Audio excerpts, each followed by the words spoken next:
जो बात हमने 6 महीने पहले आपको वीडियो बनाकर बताई थी कि पासपोर्ट नागरिकता का प्रमाण नहीं है, वो बात सेम बात अब विदेश मंत्रालय ने भी बोल दी है। आपके पास भारतीय पासपोर्ट है, उसमें आपकी फोटो है, आपका नाम लिखा हुआ है, उस पर रिपब्लिक ऑफ इंडिया भी लिखा हुआ है, यानी कि भारतीय गणराज्य भी लिखा हुआ है। फिर भी सबसे बड़ा सवाल ये है कि क्या वो पासपोर्ट फाइनल रूप से ये प्रूव करता है कि आप एक भारतीय नागरिक हैं? हाल ही में मिनिस्ट्री ऑफ एक्सटर्नल अफेयर यानी कि एमईए ने क्लैरिफिकेशन जारी करके बहुत लोगों को शॉक कर दिया है। लेकिन लीगली ये बात कोई नई नहीं है। 6 महीने पहले भी हमने इसी जुडिशियल योगी चैनल पर हमने आपको क्लियर समझाया था एक वीडियो बनाकर, जिसको आपने बहुत प्यार दिया था कि 2026 में नागरिकता के प्रमाण क्या है। जिसके ऊपर वो लॉन्ग फॉर्म वीडियो है, उसके अंदर लगभग 14 लाख व्यू आप लोगों के आ गए हैं। और उस पर जो आप लोगों का प्यार है अभी भी कंटिन्यू है। अगर आपने वो वीडियो नहीं देखा है तो देख लीजिएगा। उस वीडियो में हमने क्लियरली समझाया था, बोला था कि जो पासपोर्ट है वो भी स्पष्ट रूप से नागरिकता का प्रमाण नहीं है। अब वही इशू नेशनल कंट्रोवर्सी के रूप में तब्दील बन गया है। जैसे ही विदेश मंत्रालय ने स्टेटमेंट जारी किया कि नागरिकता का प्रमाण पासपोर्ट नहीं है, तो जो आप पहले वीडियो पर कमेंट कर रहे थे, हम आपको लीगली सारी बात समझा रहे थे कि सर उस पे तो भारतीय सिटीजन लिखा हुआ, आप कैसे कह रहे हैं कि भारतीय नागरिकता का प्रमाण नहीं है? तो वही बात विदेश मंत्रालय ने भी बोल दी है। तो इसीलिए आज हम बिल्कुल जो क्लियर लॉ है उसको समझेंगे। यहाँ पर कोई राजनीति की बात नहीं होती है, आपको पता है ये जुडिशियल योगी चैनल है, दून लॉ मेंटर का चैनल है। यहाँ पर हम कोई भी राजनीति की बात नहीं करते, पॉलिटिक्स की बात नहीं करते, हम यहाँ पर आपको कानून समझाते हैं। और इसलिए जो ये आज की क्लास है बिल्कुल मास्टर क्लास होने वाली है। आपको समझाया जाएगा पासपोर्ट क्या है, उसका लीगल महत्ता क्या है, किस चीज का वो कानूनी प्रमाण है, और नागरिकता क्या है, सिटीजनशिप क्या है, और पासपोर्ट फाइनल प्रूफ नागरिकता का क्यों नहीं है, और कौन कौन से ऐसे डॉक्यूमेंट हैं जो एक्चुअल में भारतीय सिटीजनशिप प्रूफ करने में हेल्प करते हैं। मेरा नाम आशीष जैन है और मैं संस्थापक हूं जुडिशियल योगी और दून लॉ मेंटर का, जहां हम दून लॉ मेंटर अपनी ऐप के माध्यम से आपकी तैयारी करवाते हैं न्यायिक सेवा परीक्षाओं की, सहायक अभियोजन अधिकारी परीक्षाओं की और दूसरी विभिन्न कानूनी परीक्षाओं की। तो अगर आप एक स्टूडेंट हैं जो हिंदी और इंग्लिश मीडियम किसी भी माध्यम में तैयारी कर रहे हैं किसी भी लॉ एग्जामिनेशन की, तो आप हमारी ऐप जरूर से जरूर इंस्टॉल करिएगा। आपको वहां पर बहुत सारे फ्री रिसोर्सेज भी मिल जाएंगे। तो चलिए आज के सेशन को स्टार्ट करते हैं। जो आज का सबसे बड़ा कंफ्यूजन है वो ये है कि लोग जनरली यही सोचते हैं कि आइडेंटिटी डॉक्यूमेंट और नागरिकता प्रमाण एक ही चीज है। और पासपोर्ट को तो वो 100% जो आम जनता है वो ये सोचती है कि ये नागरिकता का 100% प्रमाण है। लेकिन आपको यहां पर एक बात समझने की है कि ये दोनों ही सेम चीज नहीं है। आइडेंटिटी डॉक्यूमेंट ये प्रूव करता है कि आप कौन हैं, जबकि जो रेजिडेंस डॉक्यूमेंट होता है कि आप कहां रहते हैं, ये दिखा सकता है कि आप कहां पर रहते हैं। जो ट्रैवल डॉक्यूमेंट है, जिसको मिनिस्ट्री ऑफ एक्सटर्नल अफेयर ने पासपोर्ट को ट्रैवल डॉक्यूमेंट बोला है, वो ट्रैवल डॉक्यूमेंट सिर्फ आपको इंटरनेशनल ट्रैवल में हेल्प करता है कि आप भारत के बाहर ट्रैवल कर सकते हैं अगर आपके पास ये पासपोर्ट नामक ट्रैवल डॉक्यूमेंट है। लेकिन नागरिकता जो है एक लीगल स्टेटस है और ये बताता है कि आप लीगली भारतीय गणराज्य के नागरिक हैं या नहीं। ये स्टेटस कहां से आता है? जो नागरिकता का स्टेटस आता है वो आता है आपको कानून से। और जो नागरिकता पर जो कानून है भारत के अंदर, वो कौन सा कानून है? वो है इंडियन सिटीजनशिप एक्ट 1955, भारतीय नागरिकता अधिनियम 1955 का ये कानून है। इसके ऊपर, नागरिकता के ऊपर, हमने इस चैनल पर बहुत सारी वीडियो बनाई हुई है। अगर आपने नहीं देखा है तो पूरी की पूरी प्लेलिस्ट आपको मिल जाएगी सिटीजनशिप और इलेक्शन लॉ को लेकर, जहां पर एसआईआर को लेकर और बहुत सारी चीजों को लेकर हमने उसमें बहुत सारी वीडियो बनाई हुई है। अगर आपने वो वीडियो नहीं देखी है, प्लेलिस्ट नहीं देखी है, तो उसका लिंक भी मैं आपको डिस्क्रिप्शन में दे दूंगा। आप वहां से उस प्लेलिस्ट को देखिएगा, आपको बहुत जानकारी मिलेगी। ठीक है। जो आपका ट्रैवल डॉक्यूमेंट है वो तो ये बताता है कि आप भारत के बाहर ट्रैवल कर सकते हैं। लेकिन जो नागरिकता का दस्तावेज होता है, जो सिटीजनशिप प्रूफ होता है, वो ये बताता है कि आप भारत के नागरिक हैं या नहीं। ये स्टेटस कानून से आता है। कौन से कानून से? नागरिकता अधिनियम 1955 के माध्यम से। वीडियो कहीं पर भी अगर आपको 1% भी पसंद आए तो वीडियो को लाइक करिएगा, शेयर करिएगा, जितना कमेंट कर सकते हैं उतना कमेंट करिएगा। और एक और बात इंपॉर्टेंट, यूट्यूब का एक बहुत ही बेहतरीन फीचर है हाइप करने का। आप वीडियो को अगर हाइप करेंगे तो आपके जैसे और लोगों के पास ये जानकारी ज्यादा से ज्यादा पहुंचे। देखिए, आगे बढ़ने से पहले यहाँ पर आपको एक बात समझने की ज़रूरत है कि पहला प्रिंसिपल जो है वो बिल्कुल सिंपल है। और वो प्रिंसिपल क्या है? प्रिंसिपल यही है, सिद्धांत यही है कि कोई भी दस्तावेज, कोई भी डॉक्यूमेंट जो है आपकी आइडेंटिटी प्रूव कर सकता है, लेकिन ये ज़रूरी नहीं है कि आपकी नागरिकता को वो फाइनली प्रूव करे। इसी वजह से आधार हो गया, पैन कार्ड हो गया, वोटर आईडी कार्ड हो गया या फिर पासपोर्ट हो गया को लेकर इतनी कंफ्यूजन होती है, क्योंकि ये सभी सरकारी दस्तावेज हैं, गवर्नमेंट से रिलेटेड डॉक्यूमेंट हैं। लेकिन हर गवर्नमेंट दस्तावेज नागरिकता का प्रमाण नहीं होता है, आप ये समझिएगा। अब चलते हैं और हम समझते हैं कि हाल ही के अंदर जो विदेश मंत्रालय के द्वारा जो स्पष्टीकरण दिया गया है, उसको समझते हैं कि विदेश मंत्रालय ने, मिनिस्ट्री ऑफ एक्सटर्नल अफेयर्स ने क्या क्लैरिफाई किया है। रिसेंट क्लैरिफिकेशन के अंदर ये कहा गया है कि पासपोर्ट का जो प्राइमरी फंक्शन है वो एक ट्रैवल डॉक्यूमेंट के रूप में है और वो आपका इंटरनेशनल ट्रांजिट सिक्योर करता है। इसका मतलब है पासपोर्ट जो है अंतरराष्ट्रीय ट्रैवल के लिए इशू किया जाता है। ये आपको इंडिया के बाहर जाने, दूसरे कंट्रीज में ट्रैवल करने और लॉ के अनुसार वापस आने में हेल्प करता है। ये बात आप ध्यान में रखिएगा। ये एक पावरफुल डॉक्यूमेंट है, ये एक रिस्पेक्टेड डॉक्यूमेंट है जिसकी हर जगह बहुत इज्जत होती है। इसकी जो प्रैक्टिकल वैल्यू है वो भी बहुत बड़ी है। लेकिन जो कानूनी पॉइंट है, लीगल पॉइंट है, वो ये है कि पासपोर्ट जो है भारतीय नागरिकता का फाइनल कंक्लूसिव प्रूफ और अनचैलेंजेबल प्रूफ नहीं है। इस डिफरेंस को आप यहां पर ध्यान से समझिएगा। क्लैरिफिकेशन का मतलब ये नहीं है कि पासपोर्ट होल्डर्स डाउटफुल सिटीजन है, कि मतलब अगर मिनिस्ट्री ऑफ एक्सटर्नल अफेयर ने यह कह दिया है कि पासपोर्ट भारतीय नागरिकता का प्रमाण नहीं है, तो इसका मतलब ये नहीं है कि जो भी पासपोर्ट धारक है वो ऑटोमेटिकली संदेहास्पद नागरिक बन गए। ऐसा नहीं है। इसका मतलब ये नहीं है कि इंडियन पासपोर्ट की कोई वैल्यू नहीं है। इसका केवल इतना मतलब है कि यदि नागरिकता यानी कि सिटीजनशिप को लेकर अगर किसी भी रेफरेंस में कोई सीरियस लीगल डिस्प्यूट अराइज होता है, कानूनी लड़ाई अराइज होती है, तो केवल पासपोर्ट उस इशू को फाइनली सेटल नहीं कर सकता। कि मतलब सिर्फ पासपोर्ट के बेस पर किसी व्यक्ति की भारतीय नागरिकता नहीं सिद्ध की जा सकती। सिटीजनशिप का जो सवाल है वो सिटीजनशिप एक्ट 1955 यानी कि नागरिकता अधिनियम 1955 के अंतर्गत टेस्ट होगा और केवल पासपोर्ट लॉ के अंदर नहीं होगा। आप ये बात बिल्कुल क्लियरली समझिएगा। वीडियो कैसा लग रहा है बताइएगा जरूर, और आपका कोई डाउट है तो वो भी कमेंट सेक्शन के अंदर पूछिएगा। आप हमें सपोर्ट कर सकते हैं सुपर थैंक्स के माध्यम से, सुपर चैट के माध्यम से। आपका जो सपोर्ट आता है ना, और जितना हो सके इस वीडियो को अपने व्हाट्सएप पे, टेलीग्राम पे, जहां पर भी शेयर कर सकते हैं शेयर करिएगा, आपको बहुत जानकारी मिलने वाली है। तो चलिए आगे हम बात करते हैं कि पासपोर्ट लॉ बनाम जो हमारा नागरिकता अधिनियम है उसके बारे में जो द्वंद्व है उसको समझते हैं। जो दो कानून हैं, एक जो पासपोर्ट को रेगुलेट करता है और जो दूसरा है वो नागरिकता को रेगुलेट करता है। पासपोर्ट लॉ बनाम सिटीजनशिप लॉ। और सबसे बड़ा इंपॉर्टेंट लीगल डिस्टिंक्शन यहां पर आपको समझने की जरूरत है। जो पासपोर्ट एक्ट है वो 1967 का कानून है और वो ये ऑथराइज करता है कि कौन लोग भारत के बाहर ट्रेवल कर सकते हैं। पासपोर्ट एक्ट 1967 का कानून है। पासपोर्ट और ट्रैवल डॉक्यूमेंट, पासपोर्ट और ट्रैवल डॉक्यूमेंट से यह डील करता है। इसका पर्पस पासपोर्ट, ट्रैवल डॉक्यूमेंट और भारत से डिपार्चर को रेगुलेट करना है। लेकिन जो हमारा नागरिकता अधिनियम 1955 का है वो भारतीय नागरिकता के एक्विजिशन और डिटर्मिनेशन से डील करता है। इसलिए ये दोनों अलग अलग लीगल एरियाज हैं, कानूनी एरियाज हैं। पासपोर्ट लॉ जो है वो पूछता है कि क्या इस पर्सन को पासपोर्ट या फिर ट्रैवल डॉक्यूमेंट दिया जा सकता है, जबकि सिटीजनशिप लॉ पूछता है कि क्या ये पर्सन लीगली इंडियन सिटीजन है या नहीं, कि क्या ये व्यक्ति कानूनन भारतीय नागरिक है या नहीं। ये सवाल जो है, ये क्वेश्चन जो है ओवरलैप कर सकते हैं, लेकिन ये आइडेंटिकल नहीं है, सेम नहीं है, आप ये बात समझिएगा। पासपोर्ट वेरिफिकेशन के बाद इशू हो सकता है।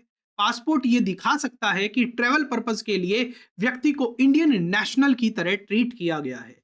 लेकिन अगर पासपोर्ट रॉन्ग फैक्ट्स पर अख्तियार किया गया है, फ्रॉड करके बनवाया गया है, सप्रेशन करके जो तथ्य हैं उनको छिपाकर बनवाया गया है, गलती या फिर इनकरेक्ट डॉक्यूमेंट के तहत बनवाया गया है, उनके बेसिस पर इशू हुआ है, तो उसे क्वेश्चन किया जा सकता है। अब इसका मतलब समझिए कि अगर किसी का गलत पासपोर्ट बना हुआ है तो आप उसकी नागरिकता को भी चैलेंज नहीं कर सकते। अगर आप ये कह रहे हो कि पासपोर्ट नागरिकता का प्रमाण है, यही कारण है कि पासपोर्ट भी नागरिकता का प्रमाण नहीं है। क्योंकि अगर पासपोर्ट गलत फैक्ट्स, फ्रॉड, तथ्यों को छुपाकर गलत जाली दस्तावेजों पर बनवाया गया है, तो उस पासपोर्ट को चैलेंज किया जा सकता है। इसलिए जो वकील हैं, हम जैसे जो लोग हैं और लॉ एजुकेटर्स हैं, 14 साल से पढ़ा रहा हूं लॉयर्स को कानून, तो एक इंपॉर्टेंट फ्रेज हम यूज करते हैं कि पासपोर्ट जो है वो एक प्रिजम्पटिव एविडेंस हो सकता है। पासपोर्ट जो है वो एक प्रिजम्पटिव एविडेंस हो सकता है, कंक्लूसिव नहीं होगा। प्रिजम्पटिव का मतलब एक स्ट्रॉन्ग एविडेंस हो सकता है कि व्यक्ति भारत का नागरिक है, मगर एक वो कंक्लूसिव प्रूफ नहीं है। याद करिए, जो मैंने जिस दूसरी वीडियो के बारे में बात कर रहा हूं, जिस पर आप लोगों ने 14 लाख व्यूज दिए हैं, बट अब बहुत प्यार दिया है, और जिस पर लगभग 1,50,000 घंटे आप लोगों ने उस वीडियो को देखा है। नहीं देखा है तो देखिएगा जरूर, बहुत महत्वपूर्ण वो वीडियो है। उसके अंदर भी मैंने ये बताया कि पासपोर्ट एक स्ट्रॉन्ग एविडेंस हो सकता है किसी व्यक्ति के भारतीय नागरिक होने का, मगर वो कंक्लूसिव प्रूफ नहीं है। और ये बात मैंने 6 महीने पहले ही आपको कानूनन तौर पर समझा दी थी, और मिनिस्ट्री ऑफ एक्सटर्नल अफेयर्स ने, विदेश मंत्रालय ने अभी बताया है। आप उस वीडियो को जरूर देखिएगा। हालांकि कुछ यूपीएससी और जो दूसरे टीचर्स हैं वो ये कह रहे हैं कि हम तो अपनी क्लास में बता देते थे कि पासपोर्ट भारतीय नागरिकता का प्रमाण है क्योंकि उसके ऊपर भारतीय नागरिक लिखा हुआ है। ऐसा अब यहां पर इसको समझिए कि क्यों वो गलती कर रहे थे, क्योंकि लॉ नहीं पढ़ा है। वो इंडियन पॉलिटी के टीचर हैं, यूपीएससी की तैयारी कराते हैं और सारी चीजें, मगर कानून की बारीकी जानने के लिए एक लॉयर का होना जरूरी है। ठीक है, तो अगर कोई लॉ टीचर है तो वो समझ सकता है। इस बात को समझिएगा, ये बहुत बारीक पॉइंट है। मैं ये नहीं कह रहा कि मैं उन टीचर्स की गलती ठहरा रहा हूं, मगर मैं आपको यहां पर हाईलाइट करता हूं कि अगर कोई आपको बहुत ही बारीक लीगल तथ्य समझना है तो आपको किसी लॉ टीचर को ही रेफर करना पड़ेगा या किसी लॉयर को ही रेफर करना पड़ेगा। ठीक है, आप ये बात समझ गए। आपको बताइएगा कि आप मुझे बताइएगा कि आपको ये मेरी बात कैसी लगी। यहां पर जो मैंने अभी बोला है उसे कंट्रोवर्सी क्रिएट करने की जरूरत नहीं है, मगर मैं आपको सच्चाई बता रहा हूं। इसलिए लॉयर्स जो हैं वो क्या इंपॉर्टेंट फ्रेज यूज करते हैं कि पासपोर्ट जो है एक प्रिजम्पटिव एविडेंस है, वो एक कंक्लूसिव एविडेंस नहीं है। पासपोर्ट इसका मतलब एक स्ट्रॉन्ग एविडेंस हो सकता है, वो सुनिश्चित दस्तावेज नहीं हो सकता, लेकिन हर सिचुएशन में वो कंक्लूसिव प्रूफ नहीं बन सकता। और यही इस कंट्रोवर्सी का हर्ट भी है, हृदय भी है। आप बताइए आपको सेशन कैसा लग रहा है। अगर सेशन 1% भी पसंद आ रहा है तो थम्स अप करके वीडियो को लाइक और शेयर जरूर करिएगा। कमेंट में बताइएगा कि आपको हमारे द्वारा सेशंस कैसे लाए आते हैं। आप बोलोगे कि सर आप बहुत दिन बाद सेशन लेके आए हैं। एक्चुअली क्या है कि जून के महीने में कुछ दिनों के लिए हमें भी ब्रेक चाहिए होता है, तो ब्रेक लिया था सारी चीजों से, ताकि आप लोगों के लिए और बेहतर जानकारी लाई जा सके। अब चीजें रेगुलर हो जाएंगी। ठीक है, तो चलिए अब समझते हैं लोग जो हैं इस एमईए के एक्सप्लेनेशन के बाद क्यों शॉक्ड हैं, क्यों चिंतित हैं, और क्यों सोशल मीडिया पर भी लिख रहे हैं तरह तरह की बातें। लोग इसलिए शॉक्ड हैं क्योंकि कॉमन सेंस जो है वो ये कहता है कि अगर सरकार ने, अगर गवर्नमेंट ऑफ इंडिया ने मुझे पासपोर्ट दिया है तो यही सिस्टम कैसे कह सकता है कि ये फाइनल नागरिकता प्रूफ नहीं है। ये एक वैलिड इमोशनल क्वेश्चन हो सकता है, भावनात्मक सवाल हो सकता है, लेकिन जो लॉ है कैटेगरीज के थ्रू काम करता है। पासपोर्ट अथॉरिटी द्वारा इशू किया जा सकता है, जबकि जो सिटीजनशिप है वो सिटीजनशिप एक्ट द्वारा गवर्न होती है, और उसके लिए जो अथॉरिटी है वो भारत का गृह मंत्रालय है। पासपोर्ट एप्लीकेंट द्वारा दिए गए डॉक्यूमेंट के आधार पर इशू हो सकता है। अगर वे डॉक्यूमेंट करेक्ट हैं तो पासपोर्ट की स्ट्रॉन्ग वैल्यू है, लेकिन अगर वही दस्तावेज झूठे हैं, इनकम्प्लीट हैं, रॉन्गली वेरीफाइड हैं, या फिर बाद में डिस्प्यूटेड पाए जाते हैं, तो पासपोर्ट हर लीगल इंक्वायरी को रोक नहीं सकता है, ये बात ध्यान रखिएगा। इसलिए मिनिस्ट्री ऑफ एक्सटर्नल अफेयर के क्लैरिफिकेशन ने जो लोगों का गुस्सा है और जो कंफ्यूजन है उसको और ज्यादा क्रिएट कहीं ना कहीं कर दिया है। लोग इनसिक्योर फील करते हैं क्योंकि उन्हें एक सिंपल आंसर चाहिए कि आखिर वो कौन सा दस्तावेज है जो ये प्रूव करता है मैं भारतीय नागरिक हूं। क्योंकि ऐसा तो कोई हमारे पास आज तक हमें कोई दस्तावेज इशू नहीं हुआ है जिसके ऊपर लिखा हुआ है कि आप भारतीय नागरिक हैं। ऐसा सरकार ने कोई डॉक्यूमेंट इशू नहीं किया है। कई केसेस में जो सिटीजनशिप डॉक्यूमेंट है वो एक चेन के माध्यम से प्रूव होते हैं, जैसे कि बर्थ रिकॉर्ड के माध्यम से, पेरेंट के सिटीजन दस्तावेजों के माध्यम से, रजिस्ट्रेशन रिकॉर्ड के माध्यम से, लैंड रिकॉर्ड के माध्यम से, नेचुरलाइजेशन सर्टिफिकेट के माध्यम से, या फिर जो पुराने सरकारी दस्तावेज है रिकॉर्ड है उनके माध्यम से प्रूव होता है। और कुछ केसेस में कंपीटेंट अथॉरिटी द्वारा इशू किया गया सिटीजनशिप सर्टिफिकेट। कंपीटेंट अथॉरिटी कौन है? एमएचए। मैंने अपने उस वीडियो में भी आपको बताया कि भारत के अंदर एकमात्र अथॉरिटी है जो सिटीजनशिप सर्टिफिकेट इशू कर सकती है, वो है एमएचए। जैसे अभी आपने देखा बिहार में एसआईआर हुआ, डाउटफुल वोटर क्रिएट हुए क्योंकि उनकी नागरिकता संदेहास्पद थी। उसके ऊपर सुप्रीम कोर्ट का भी डिसीजन आया है। सुप्रीम कोर्ट ने कहा है कि जो भी ये डाउटफुल वोटर हैं इनका केस जो अप्रोप्रिएट अथॉरिटी को रेफर किया जाएगा, अगर उनके फेवर में नागरिकता डिसाइड होती है तो उनका नाम वोटर लिस्ट में ऐड भी कर दिया जाएगा। तो ये सारी चीजें कनेक्टेड हैं। इसके ऊपर भी मैंने एक सेशन बनाया, आप उसको भी इस चैनल पर देख लीजिएगा। पूरी की पूरी प्लेलिस्ट है जहां पर आपको बहुत सारी ऐसी जानकारी मिलती जाती है। आप बताइए सेशन कैसा लग रहा है? कोई सवाल है तो कमेंट सेक्शन में पूछिएगा ना।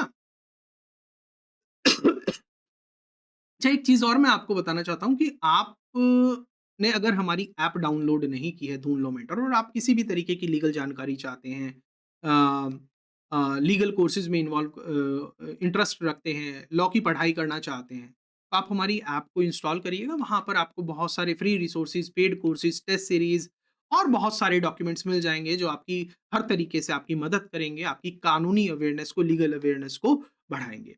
अब आगे चलते हुए हम बात करते हैं कि Aadhaar card, PAN card, voter ID और पासपोर्ट, इन सभी डॉक्यूमेंट्स की लीगल महत्ता क्या है, इनका लीगल स्टेटस क्या है। डॉक्यूमेंट मैट्रिक्स को समझते हैं कि ये एक्चुअल में प्रूव करते क्या है। कॉमन डॉक्यूमेंट को कंपेयर करते हैं हम। सबसे पहले हम बात करते हैं आधार कार्ड की। आधार कार्ड जो है वो पहचान का दस्तावेज है, आइडेंटिटी रिलेटेड डॉक्यूमेंट है।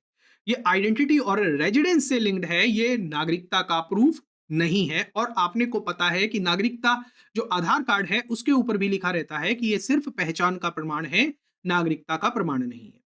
दूसरी अगर हम बात करें पैन कार्ड की, तो पैन कार्ड क्या है? पैन कार्ड आपका टैक्स आइडेंटिफिकेशन पर्पस के लिए एक सरकारी दस्तावेज है। ये इनकम टैक्स, बैंकिंग और फाइनेंशियल ट्रांजैक्शन में हेल्प करता है और ये सिटीजनशिप का प्रूफ नहीं है। तीसरा आता है आपका voter ID card. Voter ID electoral enrolment दिखाता है कि किसका नाम वोटर लिस्ट में होगा। ये दिखाता है कि आपका नाम वोटर लिस्ट में है और इलेक्टोरल रोल के अनुसार आप वोट करने के लिए एलिजिबल है। लेकिन ये हर लीगल डिस्प्यूट में नागरिकता का फाइनल प्रूफ नहीं है। हालांकि किसका वोटर आईडी कार्ड बनेगा उसके लिए एक एलिजिबिलिटी कंडीशन है कि वो भारत का नागरिक होना चाहिए, मगर इसीलिए वोटर आईडी कार्ड को आप ये भी नहीं कह सकते कि ये नागरिकता का प्रमाण है। हालांकि वोटर आईडी कार्ड उसी का बनेगा जिसकी भारतीय नागरिकता होगी। अब चौथी बात करते हैं हम पासपोर्ट की। पासपोर्ट जो है वो एक ट्रैवल डॉक्यूमेंट है, यात्रा करना का दस्तावेज है। ये कोई कई ऑर्डिनरी डॉक्यूमेंट से स्ट्रॉन्गर है। इसकी वैल्यू जो है जो दूसरे डॉक्यूमेंट होती है उससे ज्यादा होती है। इसकी इंटरनेशनल वैल्यू है। ये आपकी क्लेम को और स्ट्रांगली सपोर्ट करता है। लेकिन अगर सिटीजनशिप इटसेल्फ लीगली डिस्प्यूटेड है तो ये जो है आपकी नागरिकता का 100% प्रमाण नहीं है। इसलिए आप एक सिंपल फॉर्मूला याद रखिएगा। आधार जो है वो आपकी आइडेंटिटी के लिए है, पैन जो है टैक्स आइडेंटिटी के लिए है, वोटर आईडी जो है वो आपके इलेक्टोरल एनरोलमेंट के लिए है और पासपोर्ट जो है वो आपके ट्रैवल डॉक्यूमेंट में है। सिटीजनशिप की बात करें तो वो सिटीजनशिप लॉ के तहत रेगुलेट होती है। उसको सिटीजनशिप अधिनियम के तहत लीगल स्टेटस दिया गया है। भारत के अंदर 99.9% लोगों के पास, मतलब कि किसी के पास, ऑलमोस्ट किसी के पास भी ऐसा कोई सर्टिफिकेट नहीं है जिसमें ये लिखा हो कि ये भारतीय नागरिक है। एमएचए जो सर्टिफिकेट देती है वो किसको देती है? डाउटफुल सर्टिफिकेट, डाउटफुल पर्सन को जिसकी कंट्रोवर्सी क्रिएट हो जाए, या फिर जो कोई किसी दूसरे देश का नागरिक है, वो भारतीय नागरिकता अख्तियार करता है, नेचुरलाइजेशन के थ्रू, रजिस्ट्रेशन के थ्रू, उनको एमएचए सर्टिफिकेट इश्यू करती है। 99.999% भारतीयों के पास ऐसा कोई सर्टिफिकेट नहीं है जिसपे 100% जो हम कह सकें कि ये भारतीय दस्तावेज है। तो इसलिए हमें ये भी पता चलता है, यहाँ से एक कमी भी पता चलती है कि हमने वैसे तो हजारों सरकारी डॉक्यूमेंट बना दिए आजादी के 75 से 80 सालों के अंदर। आधार कार्ड हो गया, राशन कार्ड हो गया, वोटर आईडी कार्ड हो गया, 10वीं का मार्कशीट हो गया, पता नहीं क्या-क्या हो गया, मगर हम ऐसा कोई एक 100% वाला दस्तावेज नहीं बना पाए कि जो 100% ये कह सके कि जिसके पास है ये, वही वो भारतीय नागरिक है। अब यहां पर आप एक बात मुझे कमेंट सेक्शन के अंदर बिल्कुल साफ-साफ करके बताइए, क्या भारत को 2026 के अंदर ये चाहिए, क्या हमारी पार्लियामेंट को ये चाहिए कि हमें इस कंफ्यूजन को कम करने की जरूरत है, हमें एक क्लियर नेशनल सिटीजनशिप सर्टिफिकेट या फिर एक नेशनल सिटीजनशिप आईडी इशू करनी चाहिए, जिसके पास होगा उसको हम कह सकते हैं कि ये 100% भारतीय नागरिक है। यस या फिर नो लिखिए और कमेंट में अपना ओपिनियन जरूर बताइएगा, क्योंकि आपका ओपिनियन बहुत मैटर करता है। अब बात करते हैं हम इंडियन सिटीजनशिप एक्चुअल में कैसे अक्वायर होती है। देखिए, भारत के अंदर जो नागरिकता का कानून है वो संविधान के कुछ प्रावधानों और उसके साथ साथ भारतीय नागरिकता अधिनियम 1955 उसके थ्रू रेगुलेट होता है। जो असली सवाल है वो ये है कि कानून के अंदर कोई व्यक्ति भारतीय सिटीजन कैसे बनता है। इंडियन सिटीजनशिप मेनली जो है नागरिकता अधिनियम 1955 द्वारा गवर्न होती है, क्योंकि 1955 मैंने तो, आप बोलोगे कि सर आप तो भारतीय संविधान भी बोल रहे हो। जब तक नागरिकता अधिनियम नहीं आया था उससे पहले संविधान के अंदर जो आर्टिकल है, आर्टिकल 6 टू लेकर आर्टिकल 5-6 से लेकर जो आपके 9-10 तक दिए हुए हैं सिटीजनशिप वाले जो प्रावधान है, वहां से रेगुलेट होता है। 1955 के अंदर जब हमारे पास ये कानून आ गया तो पूरा जो नागरिकता का कानून है वो नागरिकता अधिनियम से रेगुलेट होता है। अब जो नागरिकता अधिनियम 1955 है उसके अंदर कई तरीके बताए गए हैं जिसके थ्रू कोई व्यक्ति भारत की नागरिकता अख्तियार करता है। इसमें पहला है जन्म से नागरिकता, सिटीजनशिप बाय बर्थ। इसके ऊपर मैंने कंप्लीट डिटेल में एक वीडियो बनाया है, क्योंकि इसके अंदर बहुत सारा कंफ्यूजन है कि आपका जन्म अगर इस तारीख 1950 से पहले हुआ है या फिर 1987 से पहले हुआ है तो आपकी सिचुएशन क्या है, 2003 से पहले हुआ है, 1987 और 2003 के बीच में हुआ है तो आपको आप कब भारतीय नागरिक होंगे, और 2003 के बाद पैदा होने वाले के लिए अलग नियम है। तो उसके ऊपर मैंने पूरा एक डिटेल वीडियो बनाया है चैनल पर, आप उसको भी देख सकते हैं। जो प्लेलिस्ट है हमारी सिटीजनशिप और इलेक्शन लॉ वाली, आपको उसमें वो वीडियो मिल जाएगा, आप जरूर देखिएगा। तो पहला जो तरीका है वो है जन्म से नागरिकता। मगर जन्म से नागरिकता का मतलब ये नहीं है कि आपका भारत में जन्म हो गया तो आप भारतीय नागरिक है। इसके लिए नियम अलग अलग है। 1950 से पहले पैदा होने वाले के लिए अलग, 1950 से 87 के बीच में पैदा होने वाले के लिए अलग, 1987 से लेकर 2003 के बीच में पैदा होने वाले के लिए अलग, और 2003 के बाद पैदा होने वाले के लिए नियम अलग अलग है। उसके लिए आप वो हमारा वीडियो देख सकते हैं। दूसरा तरीका कोई व्यक्ति भारतीय नागरिकता कैसे अख्तियार कर सकता है वो है सिटीजनशिप बाय डिसेंट, यानी कि वंश से नागरिकता। और वंश से नागरिकता को पूरा समझने के लिए उसके ऊपर भी मैंने आपके लिए एक पूरा डिटेल्ड सेशन बनाया हुआ है चैनल पर, आप उसको भी देख सकते हैं। तीसरा तरीका है सिटीजनशिप बाय रजिस्ट्रेशन। जब आप रजिस्ट्रेशन करते हैं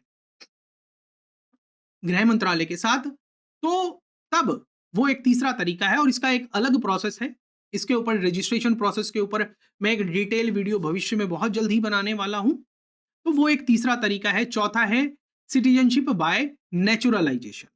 पांचवा तरीका है citizenship by incorporation of territory, की मतलब जब भारत किसी दूसरी टेरिटरी को अपने हिस्से में ले ले तो वहां के जो नागरिक होंगे वो भी भारतीय नागरिक बन जाएंगे। ठीक है, जैसे हमने पौंडीचेरी को पुर्तगालियों से लिया था, तो जैसे ही वो भारत के अंदर मिला तो वो भारत के नागरिक बन गए जो लोग वहां पर रहते थे। तो इसको कहते हैं इनकॉर्पोरेशन बाय टेरिटरी। अब डॉक्यूमेंट जो हैं वो डिपेंड करते हैं कि आप किस रूट से नागरिकता क्लेम कर रहे हैं। पहली बात करते हैं हम सिटीजनशिप बाय बर्थ के थ्रू। सिटीजनशिप बाय बर्थ के लिए जो रेलिवेंट डॉक्यूमेंट में सबसे जो मुख्य डॉक्यूमेंट है वो बर्थ सर्टिफिकेट माना जाता है। मगर बर्थ सर्टिफिकेट भी अपने आप में नहीं है, जो क्योंकि मैंने आपको बताया बर्थ सर्टिफिकेट के अंदर डेट देखी जाएगी कि आप कब पैदा हो रहे हैं, प्लेस ऑफ बर्थ के रिकॉर्ड देखे जाएंगे, स्कूल के रिकॉर्ड देखे जाएंगे। कई सिचुएशन के अंदर जब बर्थ सर्टिफिकेट अवेलेबल नहीं होता तो डेट ऑफ बर्थ जानने के लिए 10वीं का मार्कशीट भी ट्रीट की जाती है। और डेट ऑफ बर्थ के अनुसार पेरेंट की सिटीजनशिप डॉक्यूमेंट शामिल हो सकते हैं। ठीक है, कि 1950 से पहले वाली सिचुएशन क्या है, 50 से 87 के बीच में सिचुएशन क्या है, और 87 से 2003 के बीच में पैदा होने वाले के लिए अलग नियम है, और 2003 के बाद पैदा होने वाले लोगों के लिए अलग नियम है। दूसरा है सिटीजनशिप बाय डिसेंट, यानी कि वंश से नागरिक। बिल्कुल स्पष्ट शब्दों में, और मैं इसको कंक्रीट करके आपको छोटा करके यहां पर समझा रहा हूं कि जो सिटीजनशिप बाय डिसेंट है उसके लिए जहां पर व्यक्ति जो है भारत के बाहर बोर्न हुआ हो, डॉक्यूमेंट में वो उसका भारत के बाहर बर्थ रिकॉर्ड होना चाहिए, पेरेंट्स जो हैं उसके जो माता पिता हैं वो भारतीय नागरिक होने चाहिए, पेरेंट्स के इंडियन सिटीजनशिप डॉक्यूमेंट होने चाहिए, जहां रिक्वायर्ड हो वो कंसुलर रजिस्ट्रेशन करे, जिस देश में पैदा हुआ वहां के कॉन्सुलर के अंदर उनको रजिस्ट्रेशन करना होगा, और अन्य रिकॉर्ड उनको शामिल कराने होंगे। तीसरा है सिटीजनशिप बाय रजिस्ट्रेशन। इसके अंदर रजिस्ट्रेशन के बाद इशू हुआ सर्टिफिकेट बहुत इंपॉर्टेंट हो जाता है। जिन लोगों की सर्टिफिकेट, जिनको जो लोग नागरिकता सिटीजनशिप अपनी रजिस्ट्रेशन की प्रोसेस के थ्रू अक्वायर करते हैं, उनको भारत का गृह मंत्रालय एक सर्टिफिकेट देता है, और जिन लोगों के पास ये सर्टिफिकेट है वो ये कह सकते हैं कि हम 100% भारतीय नागरिक। ठीक है, क्योंकि आप और मेरे जैसे लोग, हमें तो कभी ऐसी सिचुएशन की जरूरत नहीं पड़ी, हमारे पास तो गृह मंत्रालय का सर्टिफिकेट नहीं है। ठीक है, तो हम ये नहीं कह सकते कि हमारे पास कोई ऐसा दस्तावेज है जो 100% भारतीय नागरिकता का प्रूफ है। समझ रहे हो? चौथा है सिटीजनशिप बाय नेचुरलाइजेशन। इसमें नेचुरलाइजेशन सर्टिफिकेट फॉर्मल प्रूफ बन जाता है, ये भी अप्रोप्रिएट अथॉरिटी ही सर्टिफिकेट इशू करती है। इसलिए सिटीजनशिप प्रूफ हर पर्सन के लिए सेम नहीं होता है।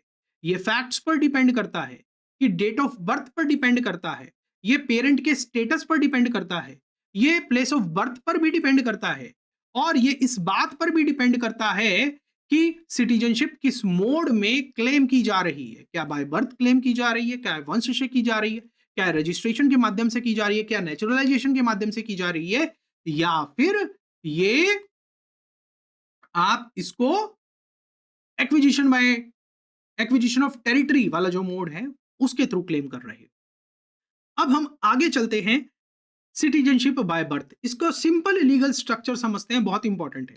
सिटीजनशिप बाय बर्थ को सिंपल लैंग्वेज में मैं आपको बहुत ब्रीफ में समझा रहा हूं, डिटेल में नहीं बताऊंगा। डिटेल में तो आप उस वीडियो को देख लीजिएगा, आपको बहुत सारी जानकारी मिलेगी। अगर कोई व्यक्ति भारत में 26 जनवरी 1950 से 1 जुलाई 1987 के बीच में पैदा हुआ है, तो जनरली इंडिया में बर्थ होना अपने आप में उसको नागरिकता मिल जाएगी। उसको सिर्फ ये प्रूव करना है कि 26 जनवरी 1950 जब भारत का संविधान लागू हुआ, उस तारीख से लेकर 1 जुलाई 1987 के बीच में उसका भारत में जन्म हुआ, उसको अपने बर्थ का प्रूफ देना है, तो वो भारतीय नागरिक ऑटोमेटिकली है। कोई सर्टिफिकेट की जरूरत नहीं है, बस उसको अपना प्रूफ देना है। दूसरी तरफ अगर कोई व्यक्ति 1987 से लेकर 2000 दिसंबर 2004, 1 जुलाई 1987 से लेकर 3 दिसंबर 1 जुलाई 1987 से लेकर 3 दिसंबर 2004 के बीच भारत में पैदा हुआ है, तो कम से कम एक पेरेंट का, माता का या पिता का भारतीय नागरिक होना आवश्यक है। कि एक पेरेंट दोनों में से अगर भारतीय नागरिक है, दूसरा चाहे अवैध घुसपैठिया भी हो, तभी भी वो व्यक्ति भारतीय नागरिक कहलाए। अगर हम बात करें 2004 के बाद पैदा होने वाले बच्चों की, अगर कोई व्यक्ति ऐसा है जिसका जन्म भारत में 3 दिसंबर 2004 को या उसके बाद हुआ है, तो उसके लिए कानून और कठिन हो गया। कम से कम एक पेरेंट, अगर दोनों माता पिता भारतीय नागरिक हैं तो वो भारतीय नागरिक माना जाएगा। अगर दोनों में से एक भारतीय नागरिक है, माता या पिता में से एक भारतीय नागरिक है, तो आपको ये प्रूव करना होगा, और दूसरा ये प्रूव करना होगा कि जो भारतीय नागरिक है वो इलीगल इमाइग्रेंट नहीं है, कि मतलब वो अवैध घुसपैठिया नहीं है, तभी वो व्यक्ति भारतीय नागरिक हो सकता है। इसलिए जन्म सर्टिफिकेट हर व्यक्ति के लिए हमेशा उसकी नागरिकता प्रूफ करने के लिए जरूरी नहीं होता है। मतलब अगर कोई 2004 के बाद किसी का जन्म हो रहा है और म्युनिसिपल कॉर्पोरेशन से उसने अपना जन्म प्रमाण पत्र बनवा लिया है, तो ये 100% कंफर्म नहीं है कि वो भारतीय नागरिक है। उसको प्रूव करना होगा कि उसके दोनों माता-पिता में से अगर दोनों ही माता-पिता भारतीय हैं, तो वो 100% भारतीय माना जाएगा। अगर दोनों में से एक माता-पिता अगर भारतीय है और जो दूसरे वाला माता-पिता है, अगर वो अवैध घुसपैठिया नहीं है, तभी उसको भारतीय नागरिक दिया जा सकता है। कि मतलब अगर जो दूसरा पेरेंट है, अगर वो भारत में है या भारत के बाहर है और वो लीगल परमिट पर भारत के अंदर रह रहा है, तभी वो 2004 के बाद पैदा होने वाला बच्चा भारतीय नागरिक माना जाए। कुछ लोगों के लिए पेरेंट के डॉक्यूमेंट भी रिक्वायरमेंट हो सकते हैं। यंगर जनरेशन के लिए पेरेंटल सिटीजनशिप लीगली इंपॉर्टेंट हो जाती है। मतलब समझिएगा, जनरली 1987 के बाद जो भी पैदा हो रहे हैं, उनको ये प्रूव करना होगा कि उनके 1987 से लेकर 2004 के बीच में पैदा होने वाले बच्चों के लिए उनको ये प्रूव करना होगा कि कम से कम एक पेरेंट उनका भारतीय नागरिक है। 1987 से 2004 के बाद पैदा होने वाले को यह प्रूव करना होगा कम से कम एक पेरेंट भारतीय नागरिक है और जो दूसरा है वो अवैध घुसपैठिया नहीं है, तभी वो भारतीय नागरिक माना जाएगा। इसलिए जब लोग पूछते हैं कि सर सिटीजनशिप का फाइनल प्रूफ क्या है, तो हमेशा मैं कहता हूं और उस वीडियो में भी मैंने कहा था कि ये इस बात पर डिपेंड करता है कि नागरिकता कैसे क्लेम की जा रही है। सिटीजनशिप बाय बर्थ क्लेम करने वाले पर्सन के लिए बर्थ रिकॉर्ड प्लस जो माता पिता हैं उनके रेलिवेंट डॉक्यूमेंट इंपॉर्टेंट हो सकते हैं। सिटीजनशिप बाय रजिस्ट्रेशन या फिर नेचुरलाइजेशन क्लेम करने वाले व्यक्ति के लिए कंपीटेंट अथॉरिटी द्वारा इशू सर्टिफिकेट इंपॉर्टेंट होता है। अब इसका पूरा एक क्रिटिकल लीगल एनालिसिस करते हैं। जो पासपोर्ट है वो पावरफुल डॉक्यूमेंट है, लेकिन वो अपने आप में फाइनल डॉक्यूमेंट नहीं है। पासपोर्ट के अंदर लिखा भी रहता है इंडियन सिटीजन, मतलब सिर्फ ये दर्शाता है कि जो व्यक्ति है ये भारतीय नागरिक है, मगर पासपोर्ट व्यक्ति की भारतीय नागरिकता को क्रिएट नहीं करता है। प्रिजम्पटिव डॉक्यूमेंट है। फाइनलिटी इस इशू को हम क्रिटिकली एनालाइज करते हैं। पासपोर्ट कोई ऑर्डिनरी डॉक्यूमेंट नहीं है। ये वेरिफिकेशन के बाद इशू होता है, स्ट्रिक्ट वेरिफिकेशन के बाद इशू होता है। इसमें भारतीय गणराज्य की अथॉरिटी इन्वॉल्व है। ये इंटरनेशनली एक्सेप्टेड डॉक्यूमेंट है। ये ट्रैवल, वीजा, इमिग्रेशन और कंसुलर प्रोटेक्शन में हेल्प करता है। इसलिए हाँ, पासपोर्ट जो है वो बहुत पावरफुल डॉक्यूमेंट है। लेकिन कानूनन जो सवाल है वो अलग है। कानूनन सवाल यह है कि क्या पासपोर्ट इशू होने के बाद नागरिकता को क्वेश्चन करना इम्पॉसिबल हो जाता है? जवाब है नहीं। क्यों? क्योंकि पासपोर्ट इशुएंस एक एडमिनिस्ट्रेटिव प्रोसेस है। पासपोर्ट इशुएंस एक एडमिनिस्ट्रेटिव प्रोसेस है। सिटीजनशिप स्टेटस जो है वो एक लीगल स्टेटस है। अगर passport incorrect information, false document, mistaken verification के बेसिस पर इशू हुआ है, तो पासपोर्ट सिटीजनशिप इंक्वायरी के अगेंस्ट परमानेंट शील्ड नहीं बन सकता है। इसलिए लॉ जो है पासपोर्ट को स्ट्रॉन्ग एविडेंस मान सकता है, लेकिन हर डिस्प्यूटेड केस में इसको फाइनल प्रूफ नहीं माना जाता। कंट्रोवर्सी जो है वो इसलिए है क्योंकि पासपोर्ट की इमोशनल और प्रैक्टिकल वैल्यू बहुत ज्यादा है।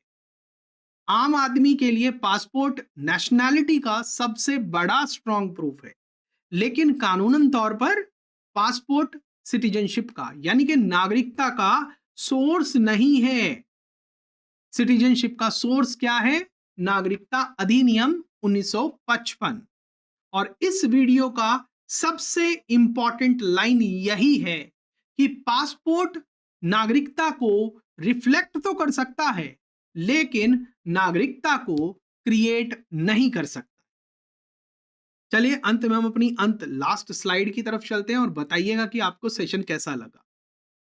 प्रैक्टिकल एडवाइस दे रहा हूं और बहुत इंपॉर्टेंट बात बता रहा हूं। वीडियो के लास्ट तक बने रहिएगा। अगर आप यहां तक बने हुए हैं तो मैं ये मान के चल रहा हूं कि आपको ये सेशन पसंद आया है। और सेशन पसंद आया है और अभी तक आपने इस सेशन को लाइक नहीं किया, शेयर नहीं किया, चैनल को सब्सक्राइब नहीं किया, इस वीडियो को हाइप नहीं किया और अपने सभी साथियों के साथ टेलीग्राम पर, यूट्यूब पर साझा नहीं किया, तो आप ऐसा अत्याचार मुझ पर क्यों कर रहे हैं? आपके लिए बड़ी मेहनत के बाद ऐसे सेशन लेके आए जाते हैं। हमारी भी मनोबल बढ़ाया करिए ताकि आपके लिए ऐसे सेशन हम और लाते रहें। आप सपोर्ट कर सकते हैं चैनल मेंबरशिप को ज्वाइन करके और हमें सुपर थैंक्स के माध्यम से सपोर्ट करके। ठीक है? तो चलिए, अंत में जो मैं आपको एडवाइस दे रहा हूं, जो आपको बात बता रहा हूं, वो बहुत इंपॉर्टेंट है, प्रैक्टिकल समझिएगा। ऑर्डिनरी नागरिक, जो आम नागरिक है, वो क्या, उसको क्या समझना चाहिए? उसको समझना चाहिए सबसे पहले तो पैनिक नहीं करना है। आपका भारतीय पासपोर्ट यूजलेस नहीं है।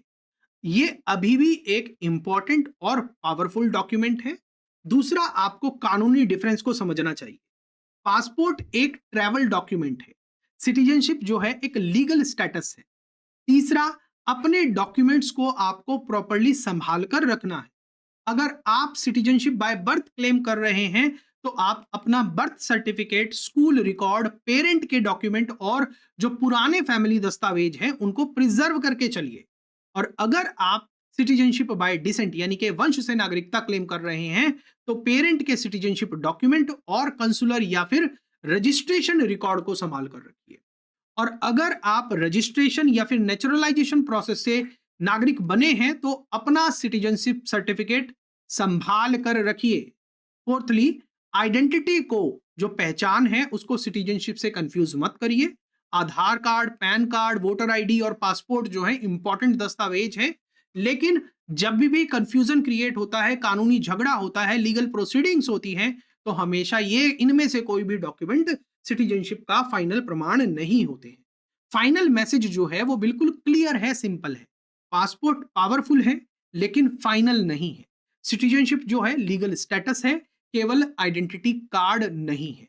और जो कानूनी अवेयरनेस है उसको कंफ्यूजन कानूनी अवेयरनेस जो है वो ही कंफ्यूजन से बचाने का सबसे बड़ा तरीका है। और इस वीडियो के माध्यम से हमने थोड़ी सी कानूनी अवेयरनेस अपनी तरफ से क्रिएट करने की कोशिश की है। 6 महीने पहले हमने ये इशू जुडिशियल योगी चैनल पर एक्सप्लेन किया था कि 2026 में नागरिकता के प्रमाण क्या है।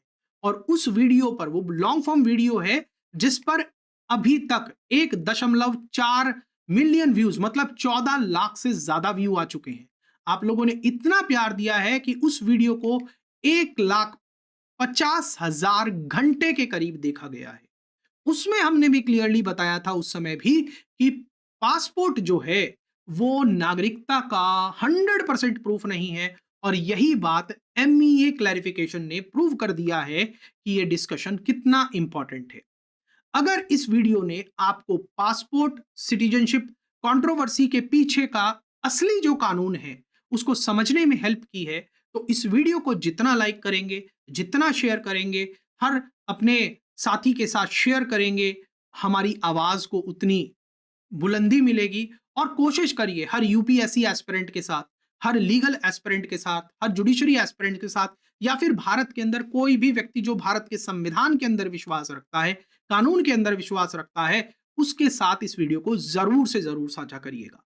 और पावरफुल, सिंपल और लीगली एक्यूरेट एनालिसिस के लिए हमारे दोनों चैनल, जुडिशियल योगी और दून लॉ मेंटर, दोनों चैनल्स को सब्सक्राइब जरूर करिएगा। और इसी के साथ मैं इस सेशन को एंड कर रहा हूं।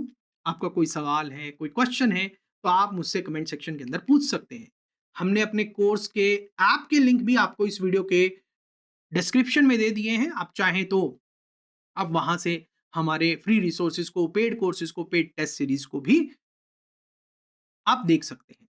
मिलता हूं मैं आपसे नेक्स्ट सेशन के अंदर। अपनी प्रतिक्रिया जरूर दीजिएगा। मिलता हूं आपसे नेक्स्ट सेशन में। शुक्रिया।